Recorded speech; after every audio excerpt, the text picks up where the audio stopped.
Hi, can you hear me now? Yep. Oh, this is Jake, the art teacher. Hi, Jake. How are you? Good, good. I was calling in because you mentioned Center for American Progress, and you also mentioned the news about Hillary's transition team. Yep.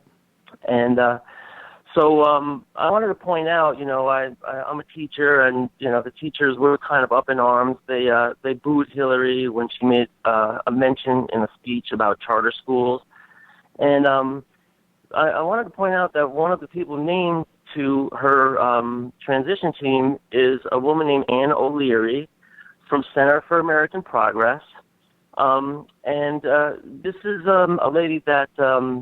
The revolving door thing. She supports Common Core, the very controversial standards, and is actually defending them even to this day. Which is a signal when Hillary appoints her as part of the transition team that we're going to be going full bore for charter schools and then testing. Well, no, wait a second. And Common Core. Jake. All right. Yeah. I let me just. Maybe you're not articulating but the problem. First off, is there really something problematic with Common Core in and of itself, or is what's problematic with Common Core is that it's used as a metric in which to judge the efficacy, the competency of teachers, and as whether or not a school gets funded? I mean, isn't that the problem? Not so much the standards in and of themselves. The standards in and of themselves are perfectly fine for a suburban Massachusetts school. The problem is that the every kid in every state is not as economically privileged as them, and therefore they come to school less prepared. They come to school functioning, at a grade level far lower. So if the standards were voluntary, there would probably be no controversy. Right. Okay. But they were pushed on. Yeah. But now, aren't they in retreat on this now, though? I mean, doesn't it seem? I mean, from my perspective, it seems like they're in retreat on it. But that also doesn't. Okay. So, and then let me go a little further. There isn't necessarily a relationship between that and charters. I'm not defending. I don't know anything about this one. I'm just taking your statement at face value. I can tell you this.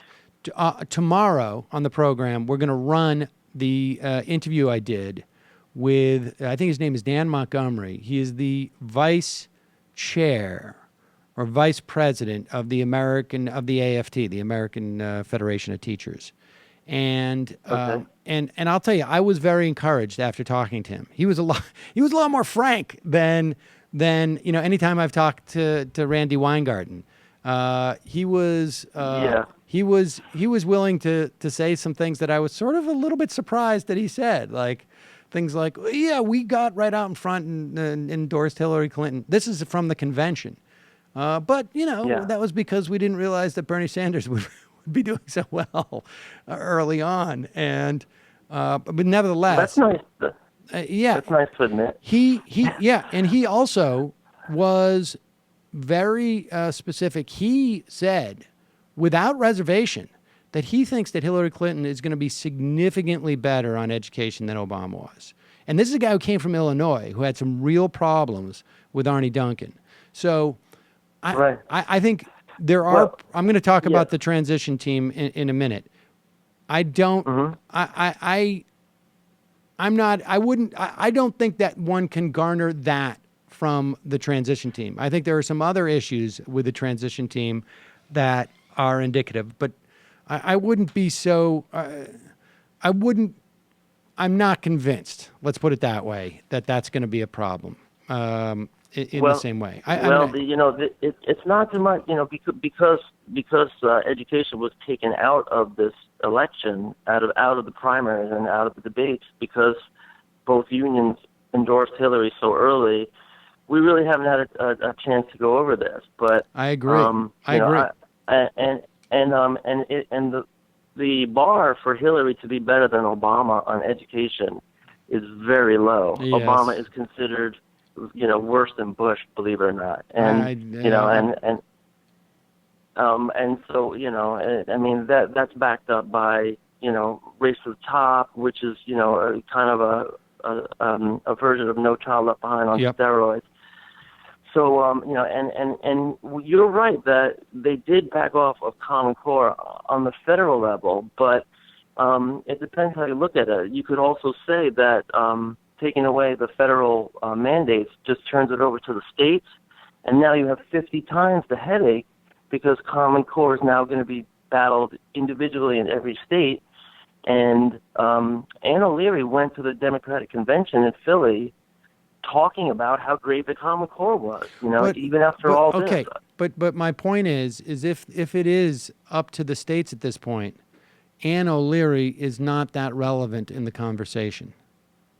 And so Hillary is signaling support for education reform includes Common Core.